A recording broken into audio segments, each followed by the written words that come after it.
In this video, we are going to create this game using HTML, CSS, and JavaScript.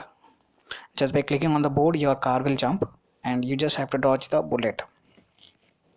Now, if if the bullet touches your car, you'll see your game is over, and you'll get the final score.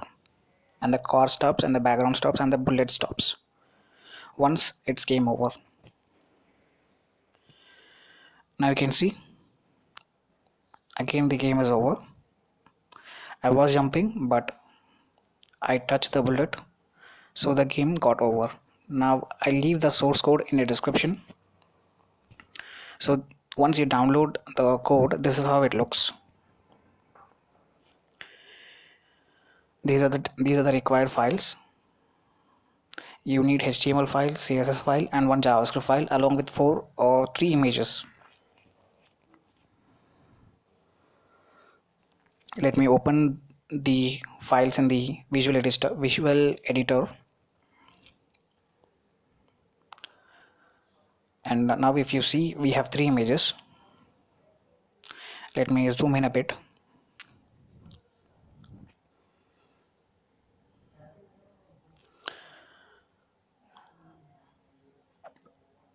Now we have 3 images: the car, the background, and the bullet. Let me show you what these are. The background is simply the background image, and the bullet is simply the bullet launching from left to right to touch the car, and finally the car.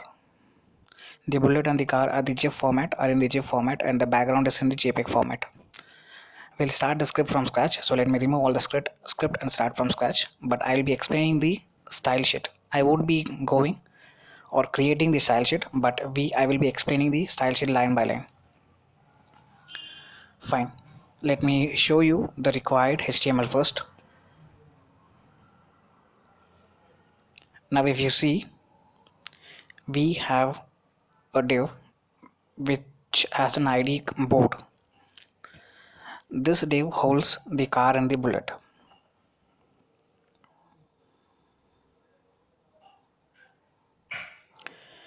And again, after the board div, we have a div which displays the score. So the very first thing, let me remove the padding and margin for every HTML element, and let me add the font Google font pop-ins to all element. So let's style the board first. The board is simply what you see on the screen. I have defined the height and width, and I have given the border, and I have used the background image to properly position it. And there is an animation I have added. The animation name is repeat BG.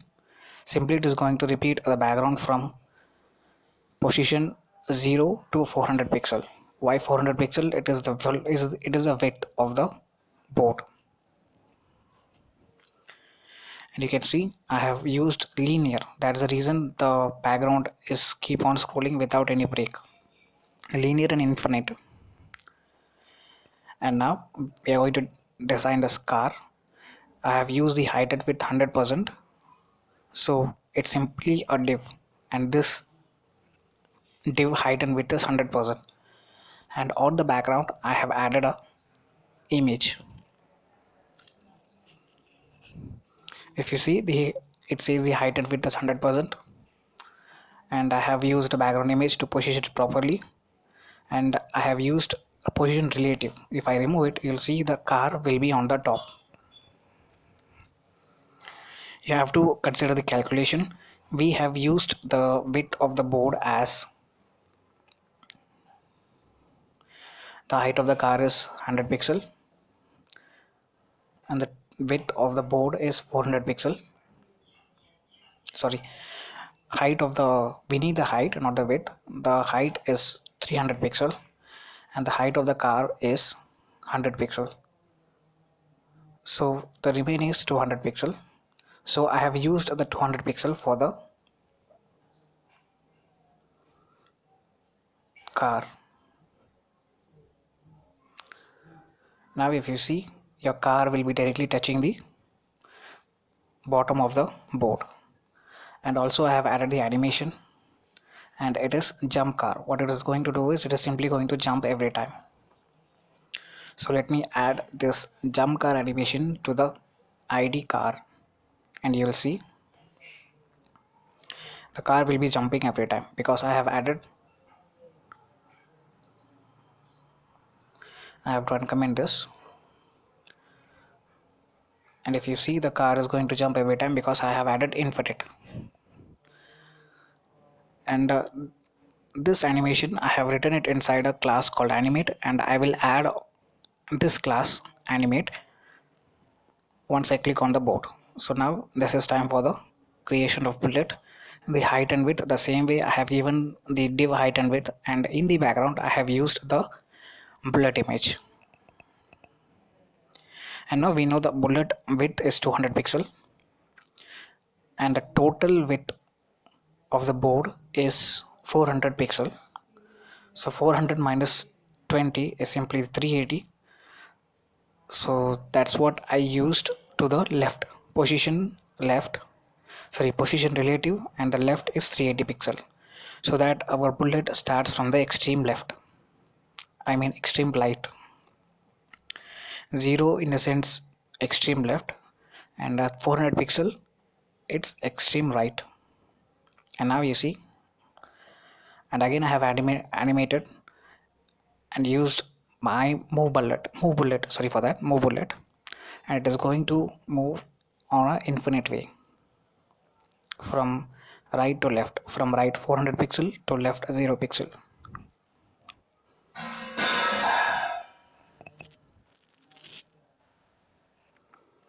And now we are going to use the JavaScript. So let me get all the div which I have identified with ID so that I can use it on the JavaScript. We know to use to use in JavaScript we will be using document.getElement. We are going to get the element div which we have identified with ID. We have to pass this ID over here, and this function will return a variable. So the ID is board, and let me store that element to a variable called board. The ID is car and the variable name is car. The ID is bullet and the variable corresponding variable is bullet, and the ID is score, and the corresponding variable to call is score. So let me add score div. Now if you see, we are going to add a click function to the car, to the element car. So add event listener, the first parameter would be the function, sorry, the first parameter would be the click or the event which we want to add, and the second function, what should happen when I click.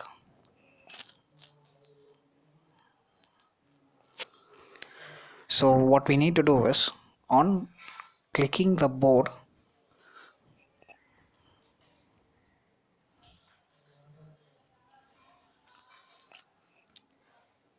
once I click on the board, we need to add a class animate to the car. So to add the class animate, I will be using class list.add. To the animate is a class name and these are the function class list. And now if I see, we have added the animate as I have already shown you.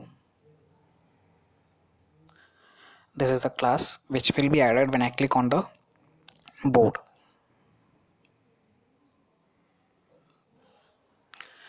What it simply do is it is going to jump. It is not working, it is because we have added the click function to the car. We have to add the click function to the board. So let me rename it to board.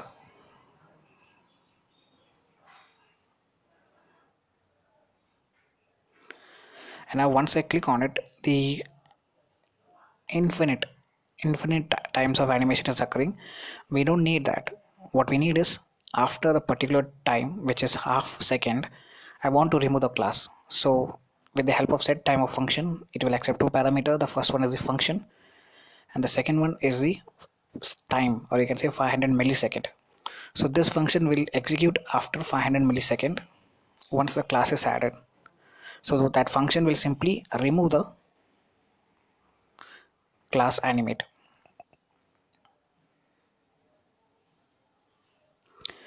Now if you see, if I click on a board, the class is now animate and it is getting removed, adding and getting removed, adding and getting removed on each time I clicking on the board. When I click on the board, now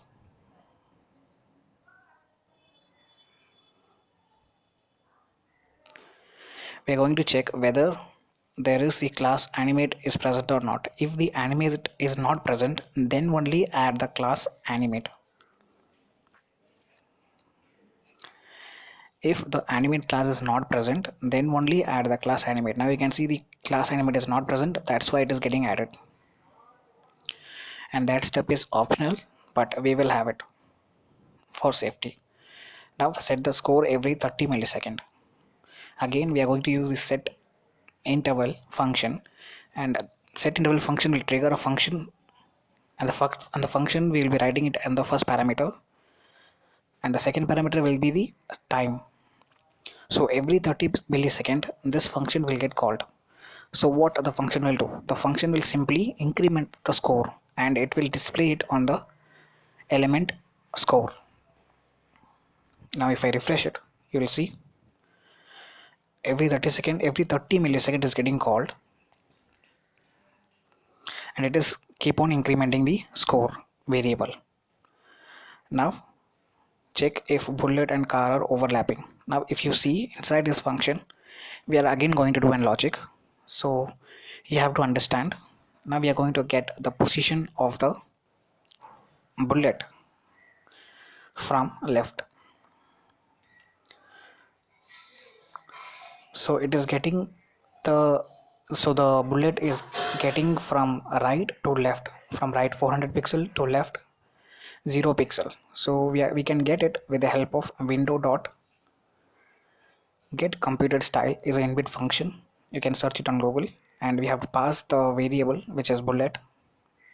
We need to get the left of the left position of the bullet, so that's why I have used bullet. Now we'll store it into a variable called bullet position from left. So if I console and show you, it will start from 400 and it will end to 0. Refresh it. Once I click on it, you'll see we are getting it the value, but it's in the pixel format. Sorry, number plus pixel. We don't need the pixel, we just need the number. So I'll pass this function into a parseInt. So right now we'll just get the number, not the pixel. It will start from 400 and it will end to 0. So now we are going to check a condition. The bullet will only overlap when the bullet touches the car. So we need to understand the position of the car. This is the position of the car.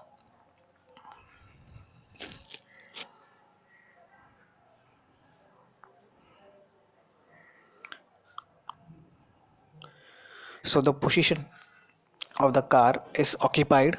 So the car occupies the position from 0 to 100. So if the bullet position is greater than 0 and it is less than 100,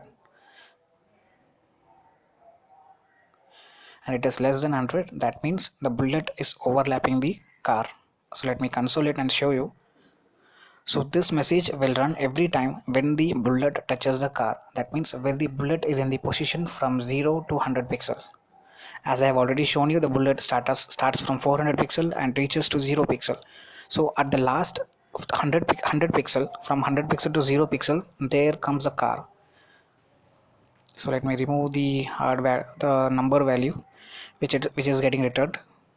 So now if you refresh it, you'll see when the bullet touches this function, this message is showing up. And again, and that is working. Now when the car is not jumping, and check if the car is not jumping.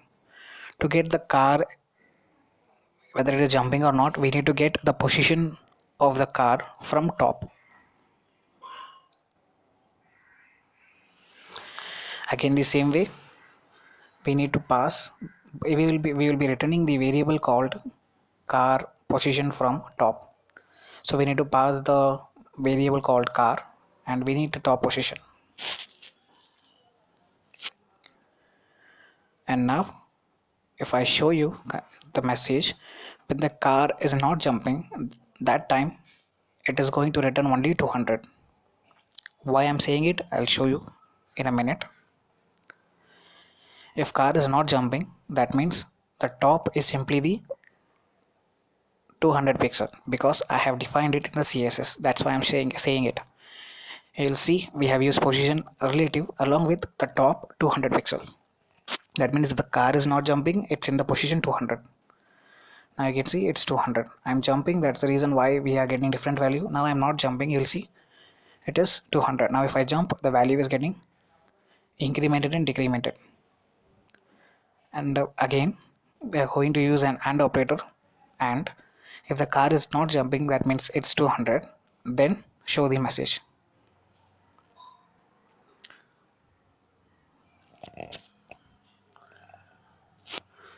Car and bullet are overlapping and the car is not jumping.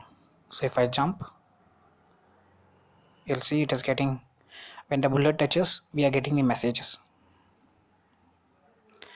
Now in place of message, I need the alert. That means game over and display the score.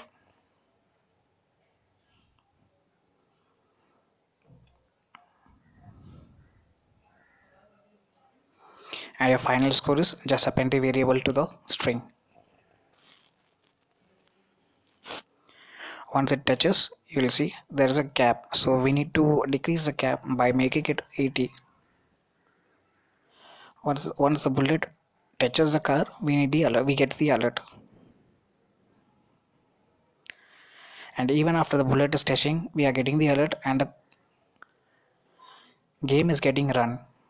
That we don't want. So for that, what we do is we need to stop the animation.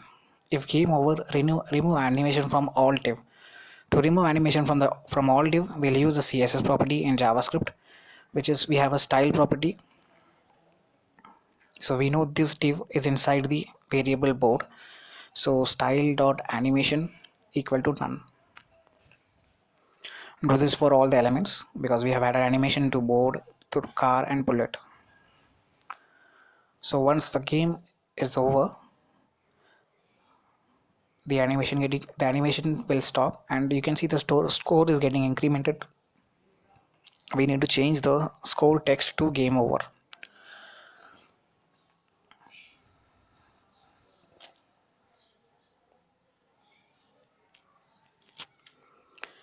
And this won't work because it's already in the setInterval function.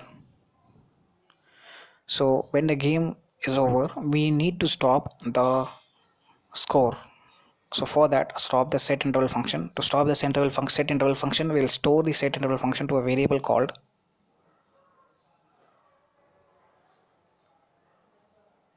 check whether it is overlapping or not. Check overlap. So to stop the setInterval, clearTimeout is the function. We need to pass the variable which holds the setInterval function. Now it will stop. The score has also been stopped. Now what we need is we have to properly show the message on the score section. That means you have to restart the game by refreshing.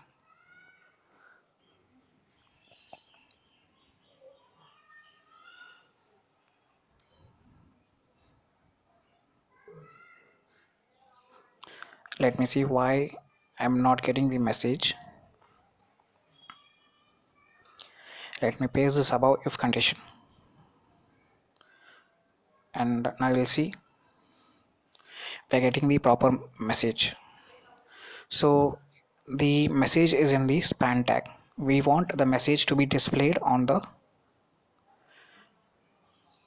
div. So if you see, if it touches, it says game over and we'll get the message.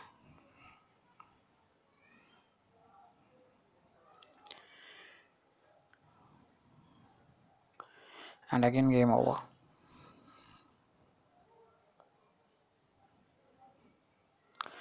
That's all for this video. Thank you so much for listening.